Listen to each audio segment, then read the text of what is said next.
ਕਿਸੇ ਵੀ ਚੀਜ਼ ਦੀ ਜਦ ਤੱਕ ਆਪਾਂ ਜੜ ਤੱਕ ਨਹੀਂ ਜਾਂਦੇ, ਜਦ ਤੱਕ ਆਪਾਂ ਨੂੰ ਉਹਦੀ ਪਛਾਣ ਨਹੀਂ ਹੁੰਦੀ, ਉਦੋਂ ਤੱਕ ਬਹੁਤਾ ਗਿਆਨ ਨਹੀਂ। ਕਹਿਣ ਨੂੰ ਤਾਂ ਆਪਾਂ ਰੋਜ਼ ਇੱਕ ਓਂਕਾਰ ਸਤਨਾਮ ਰੋਜ਼ ਹੀ ਕਹਿੰਦੇ, ਪਰ ਇਹ ਵਿਚਾਰ ਕਰਨੀ ਹੈ ਕਿ ਸਭ ਤੋਂ ਪਹਿਲਾਂ ਤਾਂ ਇਹ ਦੇਖਣਾ ਵੀ ਗੁਰੂ ਨਾਨਕ ਦੇਵ ਮਹਾਰਾਜ ਨੂੰ ਸ੍ਰਿਸ਼ਟੀ ਤੇ ਆਉਣ ਦੀ ਲੋੜ ਕਿਉਂ ਪਈ। ਕਿਉਂਕਿ ਪਰਜਾ ਜਿਹੜੀ ਸੀ ਉਹ ਸਾਰੀ ਐਸੀ ਹੋ ਗਈ ਕਿ ਇੱਕ ਦੂਜੇ ਨੂੰ ਮਾਰਨਾ, ਲੁੱਟਣਾ, ਖੋਹਣਾ, ਖਿੰਜਣਾ, ਇੱਜ਼ਤ ਨਾਮ ਦੀ ਕੋਈ ਚੀਜ਼ ਨਹੀਂ ਹੈ। ਅੱਜ ਵਾਲਾ ਹੀ ਹਾਲ ਸੀ, ਇਹ ਹੁਣ ਤੁਰਿਆ ਜਾ ਰਿਹਾ ਕੰਮ। ਸੋ ਕਲਮਲ ਹੋਈ ਮੇਦਨੀ ਅਰਦਾਸ ਕਰੇ ਲਿਵਲਾਏ, ਅਕਾਲ ਪੁਰਖ ਦੇ ਚਰਨਾਂ 'ਚ ਬੇਨਤੀ ਕੀਤੀ ਧਰਤੀ ਨੇ ਕਿ ਅਕਿਰਤ ਘਣ ਬਹੁਤ ਹੋ ਗਏ ਨੇ ਮੇਰੇ ਤੇ, ਬੜਾ ਭਾਰ ਸਹਿੰਦੀ ਹਾਂ ਪਰ ਸਿਹਾ ਨਹੀਂ ਜਾਂਦਾ। ਮੈਂ ਚੱਲੀ, ਮੈਂ ਡੁੱਬ ਚੱਲੀ ਹਾਂ, ਨਿੱਗਰ ਚਲੋ ਰਸਾਤਲ ਟੋਆ, ਮੈਂ ਚੱਲੀ ਹਾਂ ਥੱਲੇ ਨੂੰ। ਅਕਾਲ ਪੁਰਖ ਮਹਾਰਾਜ ਨੇ ਧੀਰਜ ਦਿੱਤਾ। ਸੋ ਉਸ ਵਕਤ ਧੀਰਜ ਦੇ ਕੇ ਮਹਾਰਾਜ ਨੇ ਕਲਮਲ ਹੋਏ ਮੇਦਨੀ ਅਰਦਾਸ ਕਰੇ ਲਿਵ ਲਾਏ, ਸੱਚਾ ਸੁਣਿਆ ਕੰਨ ਦੇ, ਧੀਰਕ ਦੇਵੈ ਸਹਿਜ ਸੁਭਾਏ। ਧੀਰਜ ਦਿੰਦੇ ਨੇ ਮਹਾਰਾਜ, ਕੋਈ ਨਹੀਂ ਧੀਰਜ ਰੱਖ। ਸਾਰੇ ਜਣੇ ਇਕੱਠੇ ਹੋ ਕੇ ਗਏ ਸੀ, ਇਹ ਜਿੰਨੇ ਦੇਵਤੇ ਨੇ। ਮਹਾਰਾਜ ਨੇ ਕਿਹਾ ਸੀ ਧਰਤੀ ਦੇ ਉੱਤੇ ਨਾਮ ਜਪਾਓ ਸਾਡਾ। ਇਹ ਕਹਿਣ ਲੱਗੇ ਕਲਯੁਗ ਦਾ ਮਹਾਰਾਜ ਇੰਨੀ ਕਮਾਈ ਹੈ, ਇੰਨੀ ਤਪੱਸਿਆ ਉਹਦੀ, ਅਸੀਂ ਉਹਦੇ ਬਰਾਬਰ ਕੋਈ ਵੀ ਨਹੀਂ ਪਹੁੰਚ ਸਕਦਾ ਹਾਂ। ਸਾਰਿਆਂ ਨੇ ਹੱਥ ਖੜੇ ਕਰ ਦਿੱਤੇ। ਕਿਆ ਬ੍ਰਹਮਾ ਵਿਸ਼ਨੂੰ ਮਹੇਸ਼, ਕਿਆ 33 ਕਰੋੜ ਦੇਵਤਾ, ਕਿਆ ਦੇਵੀਆਂ, ਇਹਨਾਂ ਸਭ ਨੇ ਹੱਥ ਖੜੇ ਕਰਤੇ ਵੀ ਸਾਡੇ ਬਸ ਕੁਝ ਨਹੀਂ ਗਾ। ਕਿਉਂਕਿ ਕਲਯੁਗ ਦੀ ਤਪੱਸਿਆ ਸਾਰਿਆਂ ਨਾਲੋਂ ਜ਼ਿਆਦਾ ਹੈ ਸਾਤੋਂ। ਤੋ ਫਿਰ ਨਾਰਾਇਣ ਅਕਾਲ ਪੁਰਖ ਵਾਹਿਗੁਰੂ ਕਹਿਣ ਲੱਗੇ ਚਲੋ ਫਿਰ ਅਸੀਂ ਆਪ ਆਉਂਦੇ ਹਾਂ। ਹੁਣ ਆਪ ਨਾਰਾਇਣ ਕਲਾ ਧਾਰ ਜਗ ਮਹਿ ਪਰਵਰਿਓ, ਨਿਰੰਕਾਰ ਆਕਾਰ ਜੋਤ ਜਗ ਮੰਡਲ ਕਰਿਓ। ਧੰਨ ਗੁਰੂ ਨਾਨਕ ਦੇਵ ਸਾਹਿਬ ਮਹਾਰਾਜ ਨੇ ਅਵਤਾਰ ਧਾਰ ਕੇ ਸਾਰੇ ਸੰਸਾਰ ਨੂੰ ਸਿੱਧੇ ਮਾਰਗ ਤੇ ਲਾਇਆ। ਸੰਸਾਰ ਨੂੰ ਤਾਰਦਿਆਂ ਸਤਿਗੁਰੂ ਨਾਨਕ ਦੇਵ ਮਹਾਰਾਜ ਸੱਚੇ ਪਾਤਸ਼ਾਹ ਸਿੱਧਾਂ ਨਾਲ ਚਰਚਾ ਹੋਈ, ਕਿਉਂਕਿ ਉਦੋਂ ਸਿੱਧਾਂ ਲੋਕਾਂ ਦੀ ਬੜੀ ਮਸ਼ਹੂਰੀ ਸੀ ਸੰਸਾਰ ਦੇ ਅੰਦਰ। ਸੋ ਗੁਰੂ ਨਾਨਕ ਦੇਵ ਮਹਾਰਾਜ ਸੱਚੇ ਪਾਤਸ਼ਾਹ ਦਾ ਜਿਹੜਾ ਅਵਤਾਰ ਹੈ, ਅਕਾਲ ਪੁਰਖ ਆਪ ਵਾਹਿਗੁਰੂ ਨੇ ਅਵਤਾਰ ਧਾਰਿਆ ਹੈ। ਹੁਣ ਅਵਤਾਰਾਂ ਦੀ ਜਿਹੜੀ ਗਿਣਤੀ ਹੁੰਦੀ ਹੈ ਉਹ 6 ਪ੍ਰਕਾਰ ਦੇ ਅਵਤਾਰ ਮੰਨੇ ਨੇ। ਇੱਕ ਹੁੰਦੇ ਨੇ ਅੰਸਾ ਅਵਤਾਰ, ਜਿਵੇਂ ਰਾਜੇ ਖਾਸ ਕਿਸਮ ਦੇ ਭਗਤੀ ਵਾਲੇ ਪਿਰਥੂ, ਮੰਨੂ, ਰਘੂ, ਦਲੀਪ ਆਦਿਕ ਰਾਜੇ ਹੋਏ ਨੇ। ਇਹ ਪਰਮੇਸ਼ਰ ਦੀ ਅੰਸ਼ ਵਿੱਚੋਂ ਹੀ ਹੁੰਦੇ ਨੇ। ਸਾਰੀ ਪਰਜਾ ਨੂੰ ਇਉਂ ਪਾਲਦੇ ਨੇ ਜਿਵੇਂ ਪਰਜਾ ਬੱਚੇ ਹੁੰਦੀ ਹੈ, ਤੇ ਆਪ ਉਹਨਾਂ ਦਾ ਦੁੱਖ ਸਹਾਰਦੇ ਨੇ। ਪਰਮੇਸ਼ਰ ਦੀ ਅੰਸ਼ ਵਿੱਚੋਂ ਰਾਜੇ ਹੋ ਕੇ ਬਣਨਾ ਅੰਸਾ ਅਵਤਾਰ। ਅਵੇਸ਼ਾ ਅਵਤਾਰ ਜਿਹੜੇ ਹੁੰਦੇ ਨੇ, ਇਹਨਾਂ ਵਿੱਚ ਬਾਅਦ ਵਿੱਚ ਸ਼ਕਤੀ ਪ੍ਰਵੇਸ਼ ਕਰਦੀ ਹੈ। ਫਿਰ ਆਉਂਦੇ ਨੇ ਕਲਾ ਅਵਤਾਰ, ਜਿਨ੍ਹਾਂ ਦੇ ਵਿੱਚ ਕਈਆਂ ਵਿੱਚ 14 ਕਲਾ ਨੇ, ਕਈਆਂ ਵਿੱਚ 16 ਕਲਾ ਨੇ। ਇਹ ਅਵਤਾਰ ਹੁੰਦੇ ਨੇ। ਫਿਰ ਆਉਂਦੇ ਨੇ ਨਿੱਤ ਅਵਤਾਰ, ਜਿਵੇਂ ਸੰਤ ਮਹਾਤਮਾ ਨੇ, ਇਹ ਨਿੱਤ ਅਵਤਾਰ ਕਹਾਉਂਦੇ ਨੇ। ਫਿਰ ਆਉਂਦੇ ਨੇ ਨਿਮਿਤ ਅਵਤਾਰ, ਜਿਵੇਂ ਕਿਸੇ ਖਾਸ ਕੰਮ ਨੂੰ ਕਰਕੇ ਅਲੋਪ ਹੋ ਜਾਣਾ। ਜਿਵੇਂ ਹਰਨਾਕਸ਼ ਦੁਸ਼ਟ ਹਰ ਮਾਰਿਆ, ਪ੍ਰਹਿਲਾਦ ਤਰਾਇਆ, ਫਿਰ ਅਲੋਪ ਹੋ ਗਏ। ਉਹਨਾਂ ਕੀ ਕੰਮ ਕਰਦੇ ਹੁੰਦੇ ਨੇ, ਫਿਰ ਚਲੇ ਜਾਂਦੇ ਨੇ ਵਾਪਸ। ਫਿਰ ਇੱਕ ਨੇ ਪੂਰਨ ਅਵਤਾਰ। ਪੂਰਨ ਅਵਤਾਰ ਜਿਹੜੇ ਨੇ ਉਹ ਜਿਵੇਂ ਰਾਮਚੰਦਰ ਜੀ, ਕ੍ਰਿਸ਼ਨ ਜੀ ਆਦਿਕ ਹੋਏ ਨੇ।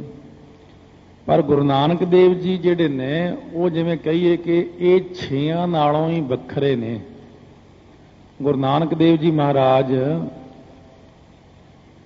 ਨੇ ਜਿਵੇਂ ਬਾਣੀ ਦੇ ਅੰਦਰ ਬਚਨ ਕੀਤਾ ਨਾ, 16 ਕਲਹ ਸੰਪੂਰਨ ਫਲਿਆ, ਅਨੰਤ ਕਲਾ ਹੋਏ ਠਾਕੁਰ ਚੜ੍ਹਿਆ। ਬੇਅੰਤ ਸ਼ਕਤੀਆਂ ਦੇ ਸਮੇਤ ਗੁਰੂ ਨਾਨਕ ਦੇਵ ਜੀ ਨੇ ਇਸ ਧਰਤੀ ਤੇ ਆ ਕੇ ਚਰਨ ਪਾਏ, ਅਤੇ ਧਰਤੀ ਦੇ ਉੱਤੇ ਚਰਨ ਪੈਂਦੀ ਧਰਤੀ ਠਰ ਗਈ, ਸ਼ਾਂਤ ਹੋ ਗਈ। ਟਿਕਾਓ ਮਿਲ ਗਿਆ। ਸ੍ਰਿਸ਼ਟੀ ਨੂੰ ਤਾਰਨਾ ਪ੍ਰਾਰੰਭ ਕੀਤਾ ਗੁਰੂ ਨਾਨਕ ਦੇਵ ਜੀ ਨੇ। ਅਵਤਾਰਾਂ ਨੂੰ ਦੇਖਿਆ ਜਾਂਦਾ ਲੌਕਿਕ ਪ੍ਰਮਾਣ ਵੈਦਿਕ ਪ੍ਰਮਾਣਾਂ ਦੁਆਰਾ। ਸੋ ਇਸੇ ਪ੍ਰਕਾਰ ਅਵਤਾਰ ਦੀ ਨਿਸ਼ਾਨੀ ਜਿਹੜੀ ਦੇਖੀ ਜਾਂਦੀ ਸ਼ਕਤੀ ਕਰਕੇ, ਵਿਅਕਤੀ ਕਰਕੇ, ਪ੍ਰਗਿਆ ਕਰਕੇ। ਪ੍ਰਗਿਆ ਨਾਮ ਬੁੱਧੀ ਦਾ ਹੈ। ਫਿਰ ਉਹਦੇ ਕਰਤੱਵ ਤੇ ਆਯੂ, ਇਹ 5 ਚੀਜ਼ਾਂ ਕਰਕੇ ਅਵਤਾਰਾਂ ਨੂੰ ਪਰਖਿਆ ਜਾਂਦਾ ਹੈ। ਇਹ ਸਾਰੀਆਂ ਚੀਜ਼ਾਂ ਦੀ ਵਿਆਖਿਆ ਨਾਲ ਨਾਲ ਹੋਵੇਗੀ, ਇੱਕੋ ਦਿਨ ਵਿੱਚ ਸਾਰੀ ਵਿਆਖਿਆ ਨਹੀਂ ਹੁੰਦੀ। ਸ਼ਕਤੀ, ਵਿਅਕਤੀ, ਪ੍ਰਗਿਆ, ਕਰਤੱਵ ਤੇ ਆਯੂ, ਇਹ ਚੀਜ਼ਾਂ ਨਾਲ ਨਾਲ ਹੀ ਚੱਲਦੀਆਂ ਜਾਂਦੀਆਂ ਨੇ। ਤੇ ਇਸ ਪ੍ਰਕਾਰ ਗੁਰੂ ਨਾਨਕ ਦੇਵ ਮਹਾਰਾਜ ਸ੍ਰਿਸ਼ਟੀ ਤੇ ਆਏ ਨੇ। ਸਤਿਗੁਰੂ ਨਾਨਕ ਦੇਵ ਮਹਾਰਾਜ ਜਦੋਂ ਗੁਰੂ ਅੰਗਦ ਦੇਵ ਜੀ ਬਾਬਾ ਲਹਿਣਾ ਜੀ ਦੇ ਰੂਪ ਵਿੱਚ ਸੀ ਤਾਂ ਸਿੱਧ ਆਏ ਸ੍ਰੀ ਕਰਤਾਰਪੁਰ ਸਾਹਿਬ, ਰਾਵੀ ਤੋਂ ਪਰਲੇ ਪਾਸੇ ਹੈ ਜੋ ਸਿੱਧ ਆ ਕੇ ਗੁਰੂ ਅੰਗਦ ਦੇਵ ਮਹਾਰਾਜ ਨੂੰ ਸਭ ਤੋਂ ਪਹਿਲਾਂ ਜੋ ਮਿਲੇ, ਕਹਿਣ ਲੱਗੇ ਤੁਹਾਡਾ ਮੂਲ ਮੰਤਰ ਗੁਰ ਮੰਤਰ ਦਾ ਸਾਰਾ ਅਸੀਂ ਪੁੱਛ ਲਿਆ, ਬੀਜ ਮੰਤਰ ਵੀ ਪੁੱਛ ਲਿਆ, ਹੁਣ ਤੁਹਾਡਾ ਮਾਲਾ ਮੰਤਰ ਕਿਹੜਾ? ਕਿਉਂਕਿ ਜਦੋਂ ਕੋਈ ਧਰਮ ਨਵਾਂ ਚੱਲੇ ਨਾ ਤਾਂ ਉਹਨੂੰ ਪ੍ਰਸ਼ਨ ਬੜੇ ਖੜੇ ਕਰਦੇ ਨੇ ਸਾਰੇ ਜਾਣੇ। ਹਰੇਕ ਧਰਮ ਵਿੱਚ ਵੀ ਸਾਡੇ ਵਿੱਚ ਆਹ ਮਾਲਾ ਮੰਤਰ ਹੈ, ਤੁਹਾਡੇ 'ਚ ਮਾਲਾ ਮੰਤਰ ਕਿਹੜਾ? ਤਾਂ ਗੁਰੂ ਅੰਗਦ ਦੇਵ ਮਹਾਰਾਜ ਬਾਬਾ ਲਹਿਣਾ ਜੀ ਦੇ ਰੂਪ ਵਿੱਚ ਜਾ ਕੇ ਫਿਰ ਮੱਥਾ ਟੇਕਿਆ। ਮਹਾਰਾਜ ਇਹ ਸਿੱਧ ਇਹ ਪੁੱਛਦੇ ਨੇ ਕਿ ਮਾਲਾ ਮੰਤਰ ਤੁਹਾਡਾ ਕਿਹੜਾ? ਗੁਰੂ ਨਾਨਕ ਦੇਵ ਜੀ ਕਹਿਣ ਲੱਗੇ ਪੁਰਖਾ ਆਪਣਾ ਮਾਲਾ ਮੰਤਰ ਜਿਹੜਾ ਉਹ ਜਪਜੀ ਸਾਹਿਬ ਹੈ। ਤੇ ਮਹਾਰਾਜ ਫਿਰ ਇਹ ਗੁਰੂ ਨਾਨਕ ਦੇਵ ਜੀ ਕਹਿਣ ਲੱਗੇ ਅਸੀਂ ਸਿੱਧਾਂ ਨਾਲ ਚਰਚਾ ਕੀਤੀ, ਕਈ ਜਗ੍ਹਾ ਦੇ ਉੱਤੇ ਕਈ ਥਾਵਾਂ ਤੇ ਜਪਜੀ ਸਾਹਿਬ ਦਾ ਪਾਠ ਉਚਾਰਿਆ। ਇਹਨਾਂ ਦੀ ਪੌੜੀਆਂ ਦੀ ਤਰਤੀਬ ਲਾਉਣੀ ਰਹਿੰਦੀ ਹੈ। ਪੌੜੀਆਂ ਦੀ ਤਰਤੀਬ ਗੁਰੂ ਅੰਗਦ ਦੇਵ ਜੀ ਕੋਲੋਂ ਲਵਾਈ ਮਹਾਰਾਜ ਜੀ ਨੇ। ਪੌੜੀਆਂ ਦੀ ਤਰਤੀਬ ਲਾ ਕੇ ਸ਼ਲੋਕ ਸਮੇਤ ਸਤਿਗੁਰੂ ਮਹਾਰਾਜ ਨੇ ਸ੍ਰੀ ਜਪਜੀ ਸਾਹਿਬ ਦਾ ਪਾਠ ਬਖਸ਼ਿਸ਼ ਕੀਤਾ ਆਪਾਂ ਨੂੰ। ਸੋ ਜਦੋਂ ਮਹਾਰਾਜ ਸੱਚੇ ਪਾਤਸ਼ਾਹ ਕਹਿਣ ਲੱਗੇ ਕਿ ਅਸੀਂ ਸੁਮੇਰ ਪਰਬਤ ਤੇ ਗਏ, ਸਿੱਧਾਂ ਦੇ ਨਾਲ ਚਰਚਾ ਕੀਤੀ, ਤਾਂ ਜਿਹੜੇ ਸਿੱਧਾਂ ਨੇ ਸਾਨੂੰ ਪ੍ਰਸ਼ਨ ਕੀਤੇ, ਪ੍ਰਸ਼ਨਾਂ ਦੇ ਵਿੱਚ ਜਿਹੜਾ ਸਿੱਧਾਂ ਨੇ ਇਹ ਬਚਨ ਕੀਤਾ ਸੀ ਕਿ ਇਹ ਜਿਹੜਾ ਤੁਸੀਂ ਕਹਿੰਦੇ ਹੋ ਕਿ ਇੱਕ ਓੰਕਾਰ, ਇਹ ਓੰਗ ਲਿਖਿਆ ਹੋਇਆ ਅਸਲ ਵਿੱਚ ਵੇਦਾਂ ਦੇ ਵਿੱਚ, ਤੁਸੀਂ ਇਹਨੂੰ ਇੱਕ ਓੰਕਾਰ ਕਿਉਂ ਕਹਿੰਦੇ ਹੋ? ਇਹ ਤੁਸੀਂ ਨਵੀਂ ਰੀਤੀ ਚਲਾ ਦਿੱਤੀ ਹੈ। ਏਕਾ ਲਾਤਾ ਅੱਗੇ, ਕਾਰ ਲਾ ਦਿੱਤੀ ਉੱਪਰ, ਓੰਗ ਕਾਫੀ ਨਹੀਂ ਹੈ। ਤਾਂ ਗੁਰੂ ਨਾਨਕ ਦੇਵ ਮਹਾਰਾਜ ਸੱਚੇ ਪਾਤਸ਼ਾਹ ਕਹਿਣ ਲੱਗੇ ਇਹ ਜਿਹੜਾ ਓੰਗ ਹੈ ਨਾ, ਇਹ ਤ੍ਰਿਧਾ ਰੂਪ ਹੈ। ਚਾਹੇ ਕਈ ਅੱਖਰ ਸੰਗਤ ਨੂੰ ਔਖੇ ਵੀ ਲੱਗਣ, ਚਾਹੇ ਤੁਹਾਨੂੰ ਕਈ ਚੀਜ਼ਾਂ ਐਸੀਆਂ ਵੀ ਲੱਗਣਗੀਆਂ ਨਹੀਂ ਸਮਝ ਤੋਂ ਬਾਹਰ ਵੀ ਹੋ ਜਾਂਦੀਆਂ, ਪਰ ਸਮਾਂ ਪਾ ਕੇ ਸਮਝ ਲੱਗ ਜਾਂਦੀਆਂ ਨੇ। ਪਰ ਇਹ ਹੈ ਵੀ ਇੰਨੀ ਜਾਣਕਾਰੀ ਹੋਣੀ ਆਪਣੇ ਲਈ ਬੜੀ ਜ਼ਰੂਰੀ ਹੈ, ਕਿਉਂਕਿ ਤੁਹਾਡੀ ਆਪਸ ਵਿੱਚ ਚਰਚਾ ਤਾਂ ਹੁੰਦੀ, ਕਦੇ ਬਾਹਰਲੇ ਨਾਲ ਚਰਚਾ ਕਦੇ ਹੋ ਜੇ ਨਾ, ਫਿਰ ਇਹਨਾਂ ਚੀਜ਼ਾਂ ਦੀ ਬੜੀ ਲੋੜ ਪੈਂਦੀ। ਤ੍ਰਿਧਾ ਰੂਪ ਹੁੰਦੀ ਹੈ, ਤ੍ਰਿਧਾ ਹੁੰਦੀ ਹੈ ਰਾਜਸੀ, ਤਾਮਸੀ, ਸ਼ਾਂਤਕੀ, ਰਜੋਗੁਣ, ਤਮੋਗੁਣ, ਸਤੋਗੁਣ। ਮਹਾਰਾਜ ਕਹਿਣ ਲੱਗੇ ਜਿਹੜਾ ਓੰਗ ਹੈ ਨਾ, ਇਹ 3 ਅੱਖਰਾਂ ਤੋਂ ਬਣਿਆ ਹੈ। ਆ, ਆੜਾ, ਓ, ਊੜਾ ਤੇ ਮਾ, ਆ, ਓ, ਮਾ। ਮਹਾਰਾਜ ਕਹਿਣ ਲੱਗੇ ਆਕਾਰ ਜਿਹੜਾ ਪਹਿਲਾਂ, ਫਿਰ ਓਕਾਰ, ਫਿਰ ਮਕਾਰ। ਇਹ ਜਿਹੜਾ ਆਕਾਰ ਹੈ ਇਹ ਰਜੋਗੁਣੀ ਹੈ, ਇਹ ਬ੍ਰਹਮਾ ਦਾ ਵਾਚਕ ਹੈ। ਇਹ ਜਿਹੜਾ ਓਕਾਰ ਹੈ ਇਹ ਸਤੋਗੁਣੀ ਹੋਣ ਕਰਕੇ ਵਿਸ਼ਨੂੰ ਦਾ ਵਾਚਕ ਹੈ। ਇਹ ਜਿਹੜਾ ਮਕਾਰ ਹੈ ਇਹ ਤਮੋਗੁਣੀ ਹੋਣ ਕਰਕੇ ਸ਼ਿਵ ਜੀ ਦਾ ਵਾਚਕ ਹੈ। ਇਹਦੇ 3 ਅਰਥ ਹੋ ਗਏ ਤੁਹਾਡੇ ਓੰਗ ਦੇ। ਲਿਆਓ ਇਹ 'ਚ ਪਰਮੇਸ਼ਰ ਲਿਆਓ, ਕਿੱਥੇ ਹੈ? ਸਾਰੇ ਚੁੱਪ ਹੋ ਗਏ। ਮਹਾਰਾਜ ਕਹਿੰਦੇ ਦੱਸੋ ਪਰਮੇਸ਼ਰ ਦਾ ਨਾਮ ਕਿੱਥੇ ਇਹਦੇ 'ਚ? ਓੰਗ ਓੰਗ ਤਾਂ ਤੁਸੀਂ ਕਹੀ ਜਾਂਦੇ ਹੋ, ਇਹ ਓੰਗ ਦੇ ਅਰਥ ਤਾਂ 3 ਬਣ ਗਏ, ਹੁਣ ਓੰਗ 'ਚ ਪਰਮੇਸ਼ਰ ਦਾ ਕਿੱਥੋਂ ਨਾਮ ਲਿਆਓਗੇ? ਇਹ ਤਾਂ 3 ਚੀਜ਼ਾਂ ਖੜੀਆਂ ਹੋ ਗਈਆਂ ਵਿੱਚ। ਮਹਾਰਾਜ ਕਹਿਣ ਲੱਗੇ 7 ਮੱਤਾਂ ਵਾਲਿਆਂ ਨੇ 9 ਅਰਥ ਕਰਕੇ 63 ਪ੍ਰਕਾਰ ਦਾ ਵਿਵਾਦ ਖੜਾ ਕੀਤਾ ਹੋਇਆ ਹੈ।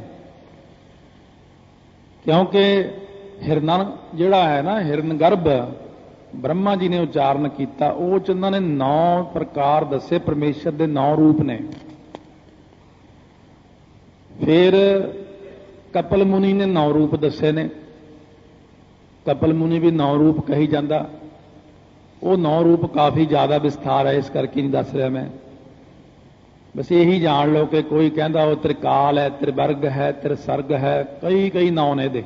ये तीन तीन तीन तीन करके एक बारी च 3 जाने आते हैं। त्रिकाल, त्रिवर्ग, त्रिसर्ग करके तो 9 भेद पाते परमेश्वर विच। सो इसे प्रकार महाराज सच्चे पातशाह कहते फिर ये जिहड़ा कपिल मुनि है ये तो अपना वचन कही जाता है, तो एक होर मुनि जिहड़ा होया वो अपना वचन कही जाता है। सनक, सनंदन, सनातन, संत कुमार जिहड़े ने ये 9 प्रकार के वखरे भेद दसदे ने। तो फिर जिहड़े ब्रह्मंश वाले ने वो 9 वखरे भेद दसदे ने। शिव मत जिहड़ा 9 वखरे भेद दसदा। इसे प्रकार जिहड़े वैष्णव मत वाले ने पंचरात्र नारद वाले, नारद मुनि ने 9 भेद वखरे दसे ने। जिहड़े ईसाई ने ये कहंदे ने रूह मुकद्दस है एक नंबर ते, दूसरा खुदा, तीसरा है ईसा पैगंबर। ये 3 रूप हो गए। मुसलमान कहते ने नहीं 2 रूप ने, वो कहते एक खुदा एक पैगंबर। महाराज कहते कोई है तुहाडे कोल टिकाणा? सारे जाने इन्ने इन्ने रूप कथन करी जाने हो, 63 भेद तुसी पा दिते। फिर जेड़ा उठदा वो अपने मूहरे ओंग ला लैंदा। ये संपूर्णता नहीं कीती तुसी। महाराज गुरु नानक देव जी कहण लगे ये जिहड़े देवते ने आकार, उकार, मकार, तिन्ने रजो तमो सतो ते ब्रह्मा विष्णु मेह जिहड़े कहे ने, ये तिन्नां विच कोई जान है? इन्हां ने सत्ता कित्थों लई? कहंदे जी परमेश्वर कोलों। कहंदे फिर परमेश्वर दा तां वाचक उरे दिखाया ही नहीं तुसीं। तां गुरु नानक देव जी महाराज कहण लगे असीं उत्ते जिहड़ी लाई है ना कार, उतले पासे वो पहलां प्रैसां वाले मेटणे लागे सी इहनूं उतली कार नूं, जिहड़ी उपरले पासे कार हुंदी है ना। आम तौर ते लोग कार्डां दे उत्ते होरनां थावां ते पहलां कार नूं मेटਣਾ शुरू कर दिता। किसी नूं इह तां पता नहीं कि कार दा मतलब की है। कार दा मतलब परमेश्वर। ये जिहड़ी उपरले पासे है ना जिन्हों आपां बोलदे आ शुद्ध उच्चारण जिहड़ा एक, फिर ओंग, फिर कार, ये जिहड़ा 3 अखर बनते ने दे। इस प्रकार दे नाल ये जिहड़ी कार है ना यही परमेश्वर दा रूप है। ये तिन्ने देवते जड़ ने। जड़ वो चीज़ हुंदी है जिहड़ी बेजान होवे, जिह च अपने विच कोई सत्ता नहीं, कोई जान नहीं, जिहड़ी बाहरों जान लवे। ये तिन्नां देवतियां नूं प्रकाश, वाहिगुरु आप है तिन्नां देवतियां नूं प्रकाश देण वाला। एका माई जुगत व्याई, 3 चेले परवान, एक संसारी, एक भंडारी, एक लाए दीवान। जिव तिस भावै, जिवें उस वाहिगुरू नूं भाउंदा तिवै चलावै उवें चलाउंदा इन्हां नूं। जिव होवै फुरमान, जिवें उहदा फुरमान अकाल पुरख दा हुंदा ਉਹ ਵੇਖੈ, ਉਹ ਵਾਹਿਗੁਰੂ ਦੇਖਦਾ, ਉਹਨਾਂ ਨਜ਼ਰ ਨਾ ਆਵੇ, ਉਹਨਾਂ ਤਿੰਨਾਂ ਨੂੰ ਨਜ਼ਰ ਨਹੀਂ ਆਉਂਦਾ। ਉਹ ਬਹੁਤਾ ਇਹੋ ਵਿਡਾਣ, ਇਹੀ ਤਾਂ ਹੈਰਾਨੀ ਦੀ ਗੱਲ ਹੈ। ਮਹਾਰਾਜ ਕਹਿੰਦੇ ਜਿਹੜੀ ਉੱਪਰਲੀ ਕਾਰ ਹੈ ਨਾ ਪਰਮੇਸ਼ਰ ਦੀ ਕਾਰ, ਕਾਰੀ ਕੱਢੀ ਕਿਆ ਥੀਆ, ਜਾਂ ਚਾਰੇ ਬੈਠੀਆਂ ਨਾਲ ਦੇ ਕੇ ਚੌਂਕਾ ਕੱਢੀ ਕਾਰ, ਉੱਪਰ ਆਏ ਬੈਠੇ ਕੂੜਿਆਰ। ਕਾਰ ਦਾ ਮਤਲਬ ਲਾਈਨ, ਲਾਈਨ ਜਿਹੜੀ ਉਹ ਮੁੱਕਦੀ ਨਹੀਂ। ਲਾਈਨ ਤੁਸੀਂ ਖਿੱਚਣੀ ਸ਼ੁਰੂ ਕਰ ਦਿਓ, ਭਾਵੇਂ ਸਾਰੀ ਧਰਤੀ ਦੀ ਖਿੱਚ ਦਿਓ, ਭਾਵੇਂ ਸਾਰੀ ਧਰਤੀ ਦੇ ਦੁਆਲੇ ਖਿੱਚ ਦਿਓ, ਫਿਰ ਦੂਜੀ ਲਾਈਨ ਖਿੱਚ ਦਿਓ। ਲਾਈਨ ਕਿਹੜਾ ਮੁੱਕਣੀ ਕਦੇ। ਲਾਈਨ ਦਾ ਮਤਲਬ ਹੁੰਦਾ ਕੰਟੀਨਿਊਸ, ਲਗਾਤਾਰ ਚੱਲਣ ਵਾਲਾ ਕੌਣ ਹੈ? ਅਕਾਲ ਪੁਰਖ ਵਾਹਿਗੁਰੂ। ਇਸ ਕਰਕੇ ਉੱਪਰ ਕਾਰ ਲਾਈ ਹੈ। ਇਹ ਕਾਰ ਹੀ ਇਹਦਾ ਕਾਰਨ ਰੂਪ ਹੈ ਓੰਗ ਦਾ। ਇਹ ਕਾਰ ਹੀ ਇਹਦਾ ਕਾਰਜ ਰੂਪ ਹੈ। ਓੰਗ ਦਾ ਕਾਰਜ ਰੂਪ ਵੀ ਇਹ ਜਿਹੜਾ ਮਹਾਰਾਜ ਨੇ ਕਾਰ ਲਾਈ ਹੈ, ਕਾਰਨ ਅਤੇ ਕਾਰਜ ਦੋਵੇਂ ਹੀ ਇਸ ਕਾਰ ਨੇ ਬਣਾਏ ਨੇ। ਇਹ ਮਹਾਰਾਜ ਦੀ ਸਿੱਧਾਂ ਨਾਲ ਚਰਚਾ ਹੋ ਰਹੀ। ਕਿਉਂ? ਸਿੱਧ ਜਿਹੜੇ ਨੇ ਉਹ ਵੀ ਘੱਟ ਨਹੀਂ ਹੈ, ਅੱਗਿਓਂ ਬੜੀ ਪਹੁੰਚੀਆਂ ਹਸਤੀਆਂ ਨੇ, ਉਹ ਬੜੇ ਦਿਮਾਗ ਵਾਲੇ ਨੇ, ਬੜੀਆਂ ਰਿੱਧੀਆਂ ਸਿੱਧੀਆਂ ਦੇ ਮਾਲਕ ਨੇ। ਛੋਟਾ ਮੋਟਾ ਬੰਦੇ ਨਾਲ ਤਾਂ ਗੁਰੂ ਨਾਨਕ ਦੇਵ ਜੀ ਨੇ ਕੀ ਚਰਚਾ ਕਰਨੀ, ਉਹਨਾਂ ਨੂੰ ਸਿੱਧੇ ਰਾਹ ਤੇ ਲਾਉਣਾ। ਮਹਾਰਾਜ ਦਾ ਇਹ ਵੀ ਨਿਸ਼ਾਨਾ ਨਹੀਂ ਕਿ ਇਹਨਾਂ ਨੂੰ ਹਰਾਉਣਾ, ਮੈਂ ਹਰਾਉਣਾ ਵੀ ਨਹੀਂ, ਸਹੀ ਦੱਸ ਕੇ ਸੇਧ ਦੇ ਕੇ ਸਿੱਧੇ ਮਾਰਗ ਦੇ ਉੱਤੇ ਗੁਰੂ ਨਾਨਕ ਦੇਵ ਜੀ ਨੇ ਉਹਨਾਂ ਨੂੰ ਲਾਇਆ। महाराज कहने भाई ये इस करके असीं लाया ये चीज़। जदों असीं देखिया कि ये विवाद ने इहदे विच, तां असीं इहदे अगे लाया एक बई साडा जिहड़ा सिद्धांत है ये द्वैश वाला नहीं है, आ द्वैत मत है साडा, द्वैश तो रहत। महाराज कहने अच्छा इउं दसो ओंग पढ़न दा हक किहनूं है? कहंदे जी ब्राह्मण नूं ते खत्तरी नूं। कहंदे खत्तरी सुन सकदा ओंग। अच्छा ते जिहड़े वैश ने ते शूद्र ने कहंदे जी वो ना इहनूं पढ़ सकदे ने ना इहनूं सुन सकदे ने। अच्छा महाराज कहने जिहड़े ब्राह्मण ने इन्हां ने घरां वालियां नूं तां हक होना? कहंदे ना जी, ना वो इहनूं पढ़ सकदियां ना सुन सकदियां। कहंदे फिर जिहड़े खत्तरी ने कहंदे उन्हां ने घरां वालियां नूं भी हक नहीं। महाराज कहने फिर जिहड़े शूद्र ते वैश ने कहने उन्हां दीयां घरां वालियां नूं भी हक नहीं। महाराज कहने फिर इहदा मतलब ओंग तां ब्राह्मणां दा ही होया, ओंग नूं तां सिर्फ ब्राह्मण ही जप सकदा। तां असीं तां फिर इहदे अगे ला दिता एक, साडा तां मत हो गया अद्वैत सिद्धांत। असीं उपर लाता कार। असीं तिन्नां देवतियां तो भी जो उपर है वाहिगुरु वो कार दा संकेत बना दिता। असीं एक ओंकार नूं ऐसा बना दिता कि जिवें बदलां दी बरसात हरेक जगह बिना वितकरे पैंदी आ ना, लो इहनूं कोई अनपढ़ पढ़े, कोई पढ़िया लिखिया पढ़े, कोई उच्चा पढ़े, कोई नीवा पढ़े, कोई माई पढ़े, कोई भाई पढ़े, कोई बच्चा पढ़े, कोई भी आखेगा ना एक ओंकार उहदा ही भला होएगा। महाराज कहने असीं वितकरा रखे ही कोई नहीं। तुसीं वितकरे रख रख के लोकां नूं कहंदे हो तूं नरकां नूं जाएगा, तूं फलाने थां नूं जाएगा। तुसीं संसार नूं तारन दा कोई ढंग ही नहीं बनाया। कहण लगे महाराज इहदे च व्याकरण है? महाराज कहंदे है। कहंदे व्याकरण अनुसार इहनूं सिद्ध करो। महाराज कहंदे अव आड़ा ते वावा, अव जिहड़ी धातु तो बनया मन्निया है, अव दा मतलब की है? कहंदे रखिया। कहंदे फिर जिहड़ा ओंकार है ये की करदा है? कहंदे रखिया। महाराज कहंदे एक ओंकार जिहड़ा ये रखिया करदा है उच्चारण मात्र नाल ही। इस करके व्याकरण अनुसार एक ओंकार बिल्कुल सही है। एक ओंकार व्याकरण अनुसार बिल्कुल सही लिखिया सी। सो इस करके सतगुरु महाराज कहंदे ने असीं अपने वल्लों अपने सारे पासे ते असीं एक दा ही उच्चारण करते हाँ, असीं एक दा ही कथन करते हाँ, एक दी ही पूजा करते हाँ, एक दा ही सेवक हाँ ते साडी संगत नूं असीं एक दे सेवक बनाउंदे हाँ। महाराज कहंदे मैं अपना सेवक नहीं बनाउंदा किसे नूं। मैं नहीं कहंदा कि मैनूं मन्नो। तुसीं सिद्ध लोक तां कहंदे हो ना मैनूं मन्नो, मेरे पैरां दी पूजा करो, मैनूं मत्था टेको, गोरख नूं मत्था टेको। महाराज कहने मैं कदे भी नहीं कहंदा। मैं कहना एक नूं मन्नो, एक दे सेवक बनो, एक अकाल दे पुजारी बनो। एकम एकंकार निराला, एको जप एको साला है। इस करके महाराज कहने असीं तां कहने एक दे पुजारी बनाउंदे हां, सारिआं नूं असीं किसे नाल वखरेवा नहीं रखदे। महाराज सच्चे पातशाह नूं कहण लगे ये जिहड़ा ओं अखर आपने कहा ओंकार, फिर ये बनिया कित्थों? महाराज गुरु नानक देव जी कहण लगे परमेश्वर ने जदों सृष्टि बनाई है उदों किहड़ी पंक्ति पढ़ी सी, की सोचिया सी मन च? कहंदे इहदा पता तुहानूं? कहण लगे हाँ जी इन्ना क तां पता है। एको हंग श्यामा बहु परजा जाए, एक तो मैं बहुते रूप हो जावां, ये कहा सी उन्हां ने। महाराज कहते जिहड़ा एको हंग अखर है ना इहदे विचों ही ओंकार ने जन्म लिया। महाराज वो किवें? कहंदे जिहड़ा एको को अखर है ना जिहड़ा इहदे चों जन्म लैंदा ओकार। जिहड़ा एको हंग अखर है ना इहदे चों जन्म लैंदे दो अखर आकार ते मकार। इहदे विचों ही असीं लिया है कार, अर्ध बिंद पहचान। ये जड़ा ना आकार उकार मकार अर्ध बिंद पहचान चारों को समुदाय जो ओंकार पहचान, ये चारां दा समुदाय बनदा ओंकार। इस करके इन्हां जिहड़ा परमेश्वर दा ये अखर है ना एको हंग, ਇਹਦੇ ਵਿੱਚੋਂ ਹੀ ਓੰਗ ਨੇ ਜਨਮ ਲਿਆ ਹੈ। ਓੰਕਾਰ ਅਸੀਂ ਬਣਾ ਕੇ ਆਪਣੇ ਪਿਆਰਿਆਂ ਨੂੰ ਬਖਸ਼ਿਸ਼ ਕੀਤਾ ਹੈ। ਇੱਕ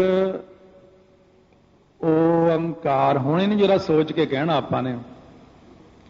ਜਦੋਂ ਤੱਕ ਤਾਂ ਗਿਆਨ ਨਹੀਂ ਹੁੰਦਾ ਆਪਾਂ ਨੂੰ ਇੱਕ ਓੰਕਾਰ ਦਾ, ਉਦੋਂ ਤੱਕ ਤਾਂ ਆਪਾਂ, ਮੇਰਾ ਖਿਆਲ ਇੱਕ ਓੰਕਾਰ ਵੱਲ ਕਦੇ ਧਿਆਨ ਵੀ ਨਹੀਂ ਦਿੱਤਾ ਹੋਣਾ ਇਹਨਾਂ, ਕਿਉਂਕਿ ਇੱਕ ਓੰਕਾਰ ਤਾਂ ਸਭ ਤੋਂ ਸ਼ੁਰੂ ਚ ਆਉਂਦਾ ਨਾ। ਇਹ ਤਾਂ ਆਪਾਂ ਹਮੇਸ਼ਾ ਹੀ ਇਉਂ ਹੀ ਕਹਿ ਕੇ ਲੰਘ, ਇੱਕ ਓੰਕਾਰ ਸਤਨਾਮ ਕਰਤਾ ਪੁਰਖ। ਇੱਕ ਓੰਕਾਰ ਵਿੱਚ ਖਾਸ ਧਿਆਨ ਨਹੀਂ ਗਿਆ ਆਪਣਾ ਕਦੇ, ਪਰ ਅੱਜ ਦੇ ਇਸ ਵਿਚਾਰ ਨਾਲ ਸੰਗਤ ਦਾ ਧਿਆਨ ਵਿਸ਼ੇਸ਼ ਜਾਵੇਗਾ ਕਿ ਇੱਕ ਕਿਉਂ ਲਾਇਆ ਹੈ। ਇੱਕ ਗੁਰੂ ਨਾਨਕ ਦੇਵ ਜੀ ਨੇ ਕਿਉਂ ਲਾਇਆ? ਕਿਉਂਕਿ ਪਰਮੇਸ਼ਰ ਕੇਵਲ ਇੱਕੋ ਇੱਕ ਹੈ, ਅਦਵੈਤ ਸਿਧਾਂਤ ਹੈ, ਈਰਖਾ ਵਾਲਾ ਮਤ ਨਹੀਂ ਹੈ। ਓੰਗ ਅੱਖਰ ਕੱਲੇ ਨੂੰ ਕਾਰ ਲਾ ਕੇ ਉੱਤੇ ਪਰਮੇਸ਼ਰ ਨੂੰ ਬਣਾਇਆ ਹੈ। ਤਿੰਨ ਦੇਵਤੇ ਜੜ ਰੂਪ ਨੇ, ਇਹਨਾਂ ਨੂੰ ਸ਼ਕਤੀ ਦੇਣ ਲਈ ਕਾਰ ਆਪਣਾ ਕਰਮ ਕਰਦੀ ਹੈ। ਇਸ ਕਰਕੇ ਗੁਰੂ ਨਾਨਕ ਦੇਵ ਮਹਾਰਾਜ ਸੱਚੇ ਪਾਤਸ਼ਾਹ ਨੇ ਜਿਹੜਾ ਅੱਖਰ ਬਣਾਇਆ ਹੈ ਇੱਕ ਓੰਕਾਰ, ਇਹ ਨਾ ਤਾਂ ਆਪਾਂ ਨੇ ਏਕੰਕਾਰ ਬੋਲਣਾ ਹੈ, ਨਾ ਇਸ ਨੂੰ ਏਕਮਕਾਰ ਬੋਲਣਾ ਹੈ, ਨਾ ਇਹਨੂੰ ਏਕੇ ਓੰਕਾਰ ਕਰਕੇ ਬੋਲਣਾ ਹੈ। ਇਹ ਸਿੱਧੇ ਤਿੰਨ ਅੱਖਰਾਂ ਦਾ ਆਪਸ ਸੰਧੀ ਛੇਦ ਕਰਕੇ ਬਣਦਾ ਇੱਕ, ਫਿਰ ਓੰਗ, ਫਿਰ ਜਿਹੜੀ ਉੱਪਰ ਕਾਰ ਲੱਗੀ ਹੋਈ ਹੈ ਉਹ ਕਾਰ ਹੈ। ਇੱਕ ਓੰਕਾਰ, ਇਹ ਕਾਰ ਦਾ ਭਾਵ ਆਪ ਸਮਝ ਗਏ ਹੋਵਾਂਗੇ। ਕਾਰ ਦਾ ਮਤਲਬ ਹੈ ਪਰਮੇਸ਼ਰ, ਤੇ ਓੰਗ ਦਾ ਮਤਲਬ ਹੈ ਰਜੋ ਤਮੋ ਸਤੋ ਗੁਣ, ਤੇ ਓੰਗ ਦਾ ਮਤਲਬ ਹੈ ਤਿੰਨ ਦੇਵਤਿਆਂ ਦੀ ਹੋਂਦ, ਤੇ ਇਹਨਾਂ ਦੇ ਉੱਪਰ ਹੈ ਪਰਮੇਸ਼ਰ। ਉਹ ਪਰਮੇਸ਼ਰ ਹੈ ਇੱਕੋ ਇੱਕ, ਬਾਕੀ ਦੀਆਂ ਸਾਰੀਆਂ ਚੀਜ਼ਾਂ ਨੇ ਜੜ। ਓੰਗ ਜਿਹੜਾ ਹੈ, ਓੰਕਾਰ ਜਿਹਨੂੰ ਆਪਾਂ ਕਹਿੰਦੇ ਆ, ਓੰਕਾਰ ਸਾਰਿਆਂ ਦਾ ਪ੍ਰਕਾਸ਼ਕ ਹੈ। ਇੱਕ ਓੰਕਾਰ, ਕਦੇ ਬਹਿ ਕੇ ਇਹਦਾ ਜਾਪ ਕਰਕੇ ਦੇਖਿਓ। ਹੁਣ ਇੱਕ ਓੰਕਾਰ, ਇਹ ਕੀ ਕਰਦਾ ਓੰਕਾਰ ਅੱਖਰ? ਇਹਦੇ ਅੱਗੇ ਜਾ ਕੇ ਬੜੇ ਵਿਸਥਾਰ ਆਉਣਗੇ, ਕਿਉਂਕਿ ਉਹ ਇੱਕ ਓੰਕਾਰ ਦੀ ਕਥਾ 2-3 ਦਿਨ ਲੱਗ ਜਾਂਦੇ, 2-3-4 ਦਿਨ ਵੀ ਲੱਗ ਸਕਦੇ ਇੱਕ ਓੰਕਾਰ ਦੇ ਭਾਵ ਨਾਲ ਨਾਲ ਚੱਲੀ ਜਾਣੇ। ਕਿਉਂਕਿ ਜਿਹੜਾ ਓੰਕਾਰ ਆਪਾਂ ਬੋਲਦੇ ਆ ਨਾ, ਇਹ ਉੱਪਰ ਨੂੰ ਬਿਰਤੀ ਲੈ ਕੇ ਜਾਂਦਾ, ਆਪਣੀ ਊਰਧ ਪਾਸੇ ਨੂੰ, ਊਰਧਮੁਖੀ ਹੈਗਾ ਇਹ। ਕਿਉਂਕਿ ਇਸ ਅੱਖਰ ਦਾ ਉਚਾਰਨ ਕੁਦਰਤੀ ਉੱਪਰ ਨੂੰ ਹੀ ਜਾਂਦਾ, ਜਿੰਨਾ ਆਪਾਂ ਇਹਨੂੰ ਲੰਮਾ ਬੋਲ ਜਾਂਦੇ ਆ। ਕਿਉਂਕਿ ਜਿਹੜੇ ਜੋਗੀ ਸੀ ਇਹ ਆਪਣੇ ਸਵਾਸਾਂ ਨੂੰ ਚੜਾਉਣ ਵੇਲੇ ਬੋਲਦੇ ਨੇ ਓੰਗ ਓੰਗ, ਪਰ ਗੁਰੂ ਨਾਨਕ ਦੇਵ ਜੀ ਨੇ ਜਿਹੜਾ ਬਣਾਇਆ ਨਾ ਓੰਕਾਰ, ਇਹ ਹੁਣ ਦਸਮ ਦੁਆਰ ਵੱਲ ਆ ਜਾਓ। ਜੇ ਕੱਲਾ ਹੀ ਬੋਲਦੇ ਨੇ ਓੰਗ ਓੰਗ ਓੰਗ, ਤਾਂ ਇਹਨਾਂ ਨੂੰ ਪ੍ਰਗਟ ਹੁੰਦੇ ਨੇ ਤਿੰਨ ਦੇਵਤੇ, ਰਿੱਧੀਆਂ ਸਿੱਧੀਆਂ, ਸਾਰੇ ਦੇਵਤੇ, ਸਾਰੀਆਂ ਸ਼ਕਤੀਆਂ, ਪਰ ਇਹ ਅਧੂਰਾ ਹੈ। ਇਹ ਜਦੋਂ ਉੱਪਰਲੇ ਪਾਸੇ ਕਾਰ ਲੱਗ ਜਾਂਦੀ ਹੈ, ਇਹਦੇ ਕਾਰ ਪਰਮੇਸ਼ਰ ਦਾ ਵਾਚਕ ਹੋਣ ਕਰਕੇ ਦਸਮ ਦੁਆਰ ਦੇ ਵਿੱਚ ਆਤਮਿਕ ਆਨੰਦ ਪ੍ਰਗਟ ਹੁੰਦਾ ਹੈ। ਦੋ ਪ੍ਰਕਾਰ ਦਾ ਆਨੰਦ ਹੈ, ਇੱਕ ਬ੍ਰਹਮਾਨੰਦ ਹੈ, ਇੱਕ ਜੋਗਾਨੰਦ ਹੈ। ਓੰਗ ਓੰਗ ਦਾ ਜਾਪ ਕਰਦੇ ਆ, ਇਹਨਾਂ ਨੂੰ ਜੋਗਾਨੰਦ ਪ੍ਰਾਪਤ ਹੁੰਦਾ। ਬਹੁਤ ਅੱਛੀ ਚੀਜ਼ ਹੈ ਜੋਗਾਨੰਦ, ਪਰ ਟੈਂਪਰੇਰੀ ਹੈ, ਕੰਮ ਚਲਾਊ ਹੈ। ਆਨੰਦ ਤਾਂ ਬੜਾ ਆਉਂਦਾ ਬਈ, ਜਦੋਂ ਤੱਕ ਮਨ ਟਿਕਿਆ ਰਹਿੰਦਾ ਨਾ ਓੰਗ ਓੰਗ ਕਰਦਿਆਂ, ਦਸਮ ਦੁਆਰ ਵਿੱਚ ਸਵਾਸ ਟਿਕੇ ਨੇ ਜੋਗੀਆਂ ਦੇ, ਉਦੋਂ ਤੱਕ ਉਹਨਾਂ ਨੂੰ ਆਨੰਦ ਹੈ। ਜਦੋਂ ਥੱਲੇ ਉਤਰ ਆਏ ਫਿਰ ਆਪਣੇ ਵਰਗੇ ਹੀ ਬਣ ਜਾਂਦੇ ਨੇ। ਪਰ ਗੁਰੂ ਨਾਨਕ ਦੇਵ ਜੀ ਨੇ ਜਿਹੜੀ ਕਾਰ ਲਾਈ ਹੈ ਨਾ, ਇਹ ਕਾਰ ਵਿੱਚ ਹੀ ਤਾਂ ਸਾਰਾ ਪ੍ਰਕਾਸ਼ ਹੈ। ਇਹ ਜਿਹੜੀ ਆਪਾਂ ਨੂੰ ਮਹਾਰਾਜ ਨੇ ਇਹ ਕਿਹਾ ਨਾ ਇੱਕ ਓੰਕਾਰ, ਇਹ ਕਾਰ ਵਿੱਚ ਹੀ ਸਾਰਾ ਕੁਝ ਪਿਆ ਹੈ। ਬਸ ਇਸ ਦਾ ਧਿਆਨ ਰੱਖਣਾ। ਮਹਾਰਾਜ ਕਹਿੰਦੇ ਨੇ ਇਹ ਇੱਕ ਓੰਕਾਰ ਜੋ ਸਭਨਾਂ ਦਾ ਪ੍ਰਕਾਸ਼ਕ ਹੈ, ਉਹ ਚਾਰ ਨੇ ਮਾਤਰ ਸੇ ਰੱਖਿਆ ਕਰਦਾ ਹੈ। 6 ਚੀਜ਼ਾਂ ਦਾ ਪ੍ਰਕਾਸ਼ ਆਪਾਂ ਪਹਿਲਾਂ ਵੀ ਕਈ ਵਾਰੀ ਸੁਣਿਆ। ਆਕਾਸ਼ ਵਿੱਚ ਬਿਜਲੀ, ਬੱਦਲਾਂ ਵਾਲੀ ਬਿਜਲੀ ਵਿੱਚ ਪਰਮੇਸ਼ਰ ਦਾ ਪ੍ਰਕਾਸ਼ ਹੈ। ਤਾਰਿਆਂ ਵਿੱਚ, ਸੂਰਜ ਵਿੱਚ, ਚੰਦਰਮਾ ਵਿੱਚ ਮਨੁੱਖ ਦੀ ਬੁੱਧੀ, ਤੇ ਧਰਤੀ ਦੇ ਉੱਤੇ ਅੱਗ। ਇਹ 6 ਚੀਜ਼ਾਂ ਨੂੰ ਵਾਹਿਗੁਰੂ ਪ੍ਰਕਾਸ਼ਮਾਨ ਕੌਣ ਕਰਦਾ ਹੈ? ਕਦੇ ਸੋਚਿਆ ਵੀ ਇੱਕ ਓੰਕਾਰ ਕਹਿ ਕੇ ਫਟਾਫਟ ਲੰਘ ਜਾਂਦੇ ਆਪਾਂ? ਉਹ ਅਸਲੀ ਮੂਲ ਰੂਪ ਇੱਕ ਓੰਕਾਰ ਹੀ ਹੈ। ਸਾਰੀ ਬਾਣੀ ਗੁਰੂ ਗ੍ਰੰਥ ਸਾਹਿਬ ਦੀ ਇੱਕ ਓੰਕਾਰ ਦੇ ਵਿੱਚੋਂ ਹੀ ਪ੍ਰਗਟ ਹੋਈ ਹੋਈ ਹੈ। ਆਹ ਇੱਕ ਓੰਕਾਰ ਵਿੱਚ ਸਾਡਾ ਧਿਆਨ ਨਹੀਂ ਜਾਂਦਾ। इस करके जदों भी गुरबाणी पढ़ो तो देखो जिहड़ा ना ਏਕਾ ਲੱਗਿਆ होया वो तो अद्वैत सिद्धांत नूं सिद्ध करदा, पर मूल रूप विच इहदे जिहड़ा अपना बीज मंत्र है ना वो सिर्फ ओंकार ही है। ओंकार एक तां कहने हैं कि साडा सिद्धांत यह है, ਏਕਾ लाउण नाल सिद्धांत यह बन गया, कोई भी जपे, हिंदू जपे, मुसलमान जपे, एक ओंकार नूं सब दा ही भला कर दिंदा है। सो इस करके खत्री ब्राह्मण सूद वैस उपदेश चौं वर्णा को साझा किया महाराज ने। गुरुद्वारे कोई भी आ सकता, कोई भी बैठ सकता, कोई भी बाणी पढ़ के तर सकता। महाराज ने कहा असीं ये नहीं वितकरा रखिया कि इहनूं सिर्फ हिंदू तर सकता, इत्थे ब्राह्मण तर सकता, इत्थे फलाना नहीं तर सकता, फलाना डुब जाएगा। महाराज ने वचन किया, जो प्राणी गोविंद ध्यावै पढ़िया अनपढ़िया परमगत पावै।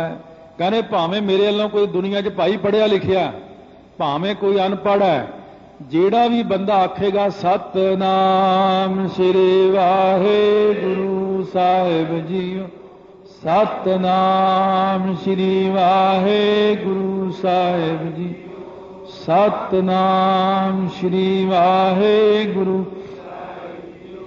सतनाम श्री वाहेगुरु साहिब जी, सतनाम श्री वाहेगुरु साहिब जी।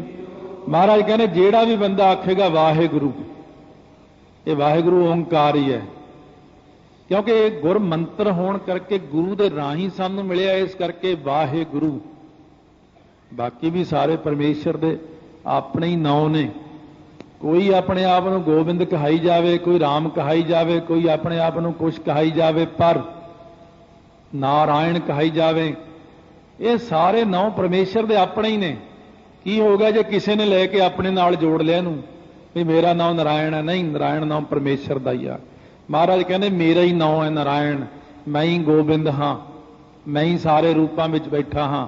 इस करके उसे नूं ही देखना नाम जपदियां। महाराज कहने एक ओंकार, जो ओंकार सारियां दा प्रकाशक है, एक ओंकार दा झलकारा झलना औखा है। कल्ले ओंकार दा जाप ज्यादा नहीं करना, वाहिगुरु मंत्र का जाप ज्यादा करना, क्योंकि गुर मंत्र गुरु साहब ने दिता है। एक ओंकार कल्ले का जाप जिहड़ा इहदा लश्कारा झलना इन्ना औखा हो जाना तुहानू भी संभालिया नहीं जाना। फिर इस करके इहदे नाल इन्ना कुछ अगे होर लाया, सतनाम करता पुरख निरभौ निरवैर, ताइयों अगे तक लाया नाल। ये सतगुरु महाराज सच्चे पातशाह कहते ने जिहड़ा भी उच्चारण करेगा एक ओंकार, ओदी उसे वक्त ही रखिया शुरू कर देंदे ने कि मेरा है, मेरा सिमरन करता है। तब सतगुरु महाराज सच्चे पातशाह ने आपां नूं बख्शिशां कीतियां ने। धन गुरु हरगोबिंद साहिब महाराज ने सच्चे पातशाह ने मेहर कीती है। भाई गोपाला जी तो जपजी साहब का शुद्ध पाठ लगा मात्रा ऐन टिक टका के शुद्ध मन दे नाल शुद्ध हो के 1.25 फुट उच्चा बिठाया सी अपने सामने महाराज ने भाई गोपाले नूं। गुरता गद्दी तो भी 1.25 फुट उच्चा बिठा के जदों भाई गोपाला जी ने कहा एक ओंकार सतनाम, महाराज ने उदों ही मत्था टेक दिता, नमस्कार कर दी। किनू? गुरबाणी नूं। किनू? एक ओंकार नूं। महाराज ने नमस्कार की। क्यों? देखो गुरबाणी का सत्कार रखदियां होइयां अपने नालों भी 1.25 फुट 1.25 गिठ उच्चे बिठाउणा, ये पहलां तां गुरबाणी का कितना सत्कार है। फिर उच्चारण महाराज ने कहा शुद्ध होवेगा, जिहदा शुद्ध मन दे नाल पढ़ेगा। गुरता गद्दी देण तक तैयार हो गए सी महाराज, पर भाई का संकल्प उठ गया घोड़े का, इस करके उन्होंने बहुत कुछ ब्रह्म ज्ञान भी देता सी महाराज ने, सारियां बख्शिशां कर दित्तियां। धन गुरु हरगोबिंद साहिब महाराज आपां भी जपजी साहब का शुद्ध पाठ सीखण का यतन कर रहे हैं, ये जानने का यतन कर रहे हैं कि इसकी जड़ कित्थे है, एक दी जड़ कित्थे, ओंकार अखर बनया कित्थों। हुण आपां नूं इह तां पता लग गया ना कि एक हंग अखर तो ओंकार प्रगट होया। इस करके आपां नूं अगर कदे भी किते भी चर्चा हो जाए अपनी गुरसिखां दे विच नहीं, बाहरलियां मत्तां विच